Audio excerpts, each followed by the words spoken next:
வயதில் மூத்தவர், அறிவியல் ஞானி, அரசியல் ஞானி. எனக்கு டிஎஸ்எஸ் மணி ஐயா கிட்ட ஆச்சரியமான விஷயம்னா, நாம அவர் கூட எந்த தொடர்பும் இல்லை. சின்ன வயசுல இருந்து புத்தக கண்காட்சிகள் ஐயா பேசுவதை பார்த்து வளர்ந்தவர்கள நாமளும் ஒருத்தங்க.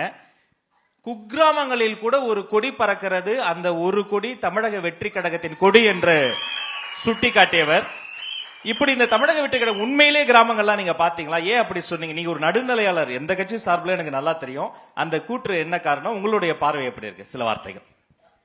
நண்பர்களே, தோழர்களே, இளவல்களே, உள்ளபடியே தமிழக வெற்றி கழகத்தினுடைய 3வது ஆண்டு தொடக்க விழா என்று வரும்பொழுது வாழ்த்துக்கள், வாழ்த்துக்கள், வாழ்த்துக்கள். என்னன்னு சொன்னா, டாமினேட்டிங் ட்ரெண்ட்னு ஒரு ட்ரெண்ட் இருக்கு, ஆதிக்கம் செலுத்தும் போக்கு. தேர்தல் அரசியல் களத்திலும் அப்படி உண்டு. டெவலப்பிங் ட்ரெண்ட் என்று ஒன்று இருக்கிறது, வளர்ந்து வரும் போக்கு. அந்த வளர்ந்து வரும் போக்கு தான் எதிர்காலம் என்பதற்கு நீங்கள் தான் சாட்சியாக இருக்கிறீர்கள். எப்பவுமே நான் கட்சி சார்பற்றவன், தேர்தல் பாதையில் வந்தவனும் அல்ல. அப்படி இருக்கும் பொழுது கிராமங்களை பற்றி கேட்டார் ராஜ்மோகன். கடைசி கிராமம் வரை தமிழ்நாட்டினுடைய கிராமங்களில் 55 ஆண்டுகளாக களப்பணியாற்றிக் கொண்டு செயற்பாட்டாளராக இருக்கும்னா ஊடகவியலாளராக அறிமுகமாயிருக்கிறேன். அந்த களப்பணியும் செயல்பாடும் தான் ஊடகவியலாளராக சரியாக நிற்பதற்கு வழிவகுத்தன என்று நம்புகிறேன். அப்படி இருக்கும் பொழுது அதுல நான் பார்த்ததைத்தான் சொன்னதைத்தான் அவர் சுட்டி காட்டுறார். அது தொடக்கத்தில் கட்சியின் பெயரை அறிவித்த பிறகு, கொடியை அறிவிப்பதற்கு முன்பு என்று நினைக்கிறேன், கொடியை அறிவித்த உடனே நான் திருநெல்வேலி மாவட்டத்துக்காரன்.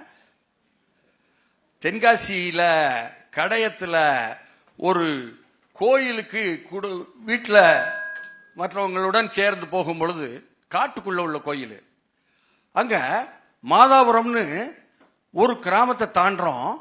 அங்க இருக்கக்கூடிய பேருந்து நிறுத்தம் போல தமிழக வெற்றி கொடியினுடைய வண்ணத்துல ஒன்னு தயார் பண்ணி வச்சுட்டாங்க. அப்பமே இது என்ன குத்திச்சு. அதைத்தான் நான் சுட்டிக்காட்ட விரும்புகிறேன். அதே சமயம் இளவல்களே, இன்றைக்கு இளைஞர்களை பார்த்து 1000 விமர்சனங்கள், குற்றச்சாட்டுகள், அவதூறுகள் பரவி கொண்டிருக்கக்கூடிய ஒரு சூழலில் இந்த இளவல்களை எப்படி பார்க்க வேண்டும்? ஜென் இசட் அப்படின்னு சொன்னீங்க, 2K கிட்ஸ் என்று சொல்வார்கள். எந்த கல்லூரிகளுக்கு போனாலும், எந்த மாணவ மாணவிகள் மத்தியில் போனாலும் அதே போல உள்ள வரவேற்பு உங்களுக்கு இருக்கிறது. அந்த இளவல்களை பற்றி மாசேத்துங், சீன புரட்சியை நடத்திய மாசேத்துங் சொல்கிறார், இளைஞர்களே, இது உங்களுடைய உலகம், எங்களுடையதும் தான், ஆனால் இறுதி ஆய்வில் உங்களுடையது என்பதாக சொல்கிறார். எண்ணி பார்க்கிறேன். ஏன்னு சொன்னா, நாங்க முதியவர் என்ற பட்டியலில் இருந்து உங்களை பார்க்கிறோம். 75 வயசுக்கு மேல ஆயிடுச்சு எனக்கு. அதிர்ச்சியா இருக்கா? அதாவது களப்பணிகள் மட்டும்தான் நம்மை உயிர்ப்பாக வைத்திருப்பதற்கு உதவி இருக்கு. இந்த இளைஞர்களுடைய எழுச்சி என்பது நான் தமிழகத்தில் பார்க்கவில்லை, உலகம் முழுக்க பார்க்கிறேன். அதில் ஒரு அங்கம் தான் நீங்கள் இங்கே. ஏன் சொல்றேன்? சும்மனாச்சு மிகைப்படுத்தி புகழ்ந்து இல்லை. ஒவ்வொரு தலைமுறைக்கும் முந்தைய தலைமுறைக்கும் மத்தியில் ஒரு இடைவெளி உண்டு. ஆனால் இந்த தலைமுறை, அதை நான் அழைப்பது டிஜிட்டல் தலைமுறை என்பதாக அழைக்கிறேன்.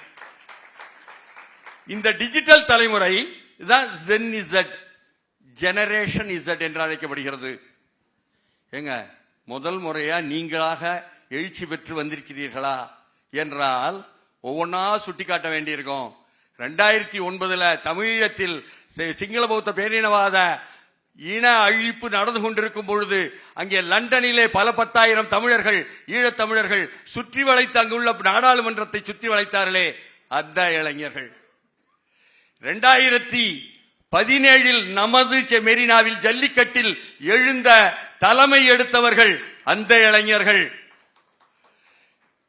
நாங்க ஈடுபட்டு தொடங்கி வைத்து ஸ்டெர்லைட் எதிர்ப்பு போராட்டத்தில் 1,00,000 பேருக்கு மேல் திரண்ட தூத்துக்குடி மண்ணில் தலைமை எடுத்த அந்த இளைஞர்கள் ஏன் ராஜபக்சேயினுடைய பேலஸ் மாளிகையை இழுத்து மூடும் அளவுக்கு நுழைந்தார்களே அந்த சிங்கள இளைஞர்கள். நேபாளத்திலே இப்பொழுது 2025ஆம் ஆண்டிலே செப்டம்பர் மாதம் தோன்றினார்களே, அங்கே உடைத்தார்களே ஊழலுக்கு எதிரான ஆட்சிக்கு எதிராக அந்த இளைஞர்கள். மெக்சிகோவிலே நவம்பர் 15ஆம் தேதி 2025 எழுந்த ஆட்சியாளர்களுக்கு எதிர்த்தாக எழுந்தார்களே அந்த இளைஞர்கள். அதனுடைய தொடர்ச்சியாக அறவழியில் அரசியல் வழியில் இதோ வருகிறோம் என்று நலிந்து போன, இன்னமும் சொல்ல போனால் அரசியல் கட்சிகளால் நாசமாக்கப்பட்ட நாடாளுமன்ற பாதையில் நாங்கள் ஒதுங்கி நிற்கிறோம் என்று இருந்த ஒரு இளைஞர் கூட்டம் இன்றைக்கு வருகிறோம் என்று வருகிறீர்களே, உங்களுக்கு தேர்தல் ஆணையம் சல்யூட் செய்ய வேண்டும் என்று நான் சொல்லியிருக்கிறேன். நான் கட்சி சார்பற்றவன் தான், ஆனாலும் உள்ளதை உள்ளபடி காலிங் ஸ்பேட் அ ஸ்பேட் என்பதுதான் தெரியும் என்பதனால் சொல்ல வேண்டியிருக்கிறது. எல்லோரும் கரூரை பற்றி அங்கே வட்டமிடும் கழுகுகள் அதை பற்றியே பேசிக் கொண்டிருப்பதை எண்ணும் பொழுதெல்லாம் நான் சொல்லிக் கொண்டிருந்தேன் முன்னாள் அமைச்சரிடம். வந்தவுடன் எனக்கு நினைவுக்கு வருவதெல்லாம் 2025 செப்டம்பர் 27 கரூர், 2024ஆம் ஆண்டு அக்டோபர் 6ஆம் தேதி சென்னையில் மெரினாவில் நடந்தது என்ன நினைவுக்கு வருகிறது. அங்கே சாகச காட்சி, விமான சாகச காட்சி நடத்த போகிறோம் என்று சொல்லிவிட்டு அதை பார்ப்பதற்காக இந்திய ஒன்றிய அரசினுடைய அந்த ஒரு விமானப்படையினுடைய சாகசத்தை பார்ப்பதற்காக அழைத்தீர்களே, வந்தார்களே அரச மன்னர்களும் மன்னர் குடும்பத்தாரும் வந்து அமர்ந்தார்களே, அவர்களுக்கு பாதுகாப்பு காவல்துறையில் இருந்து கொடுக்கப்பட்டதே. அங்கே என்ன நடந்தது? 5 பேர் பலியாகவில்லையா? அந்த மெரினா படுகொலை 5 பேர் பலியானதை யாரும் ஏன் சுட்டிக்காட்ட மறுக்கிறார்கள்? ஒரு பக்கத்திலே லைட் ஹவுஸ் பக்கம் அவங்களை எல்லாம் வழிவிட்டு அந்த மன்னர் குடும்பத்தை அனுப்பிவிட்டு, இன்னொரு பக்கத்தில் அந்த பக்கத்தையும் மூடிவிட்டு நெருக்கடி ஏற்படுத்தியவர்கள் யார்? காலையில் மெரினாவில் நடைபயிற்சி போகும்பொழுது அடுத்த நாள் நான் எண்ணி பார்க்கிறேன், 5 சிண்டெக்ஸ் தண்ணீர் தான் வைத்திருந்தது. தண்ணீர் இல்லாததால் டீஹைட்ரேஷன் என்று சொல்லக்கூடிய அந்த நிலையில் தான், ஸ்டாம்பீடு என்று சொல்லக்கூடிய நெரிசலில் தான் அவர்கள் இறந்தார்கள். அதை பற்றி யாராவது பேசினார்களா? அதை சட்டமன்றத்திலே அப்பொழுது இவர்கள் தாமதமாக வந்தார்கள், விரைந்து சென்றார்கள் என்று யாராவது சொன்னாரா? அதற்கு வழக்கு போட்டார்களா? அங்குள்ள மாநகராட்சியினுடைய அந்த மண்டலத்தின் அதிகாரிகள் மீது வழக்கு பதிவு செய்தார்களா? ஆராய்ச்சி செய்தார்களா? அருணா ஜெகதீசனுடைய ஆணையத்தை அழைத்தார்களா? போட்டார்களா? அல்லது வெள்ளம் வந்து விட்டது தமிழ்நாடு, சென்னையில் அதை தடுப்பதற்கு முன்தடுப்பு என்று பிரதமர் அலுவலகத்திலிருந்து கொண்டு வந்து திருப்புகழ் ஐஏஎஸ் வைத்து குழு போட்டவர்கள் இதற்கு திருப்புகழ் ஐஏஎஸ் வந்தாரா? குழு போட்டார்களா? எப்படி சௌகரியமாக கடந்து செல்ல முடியும்?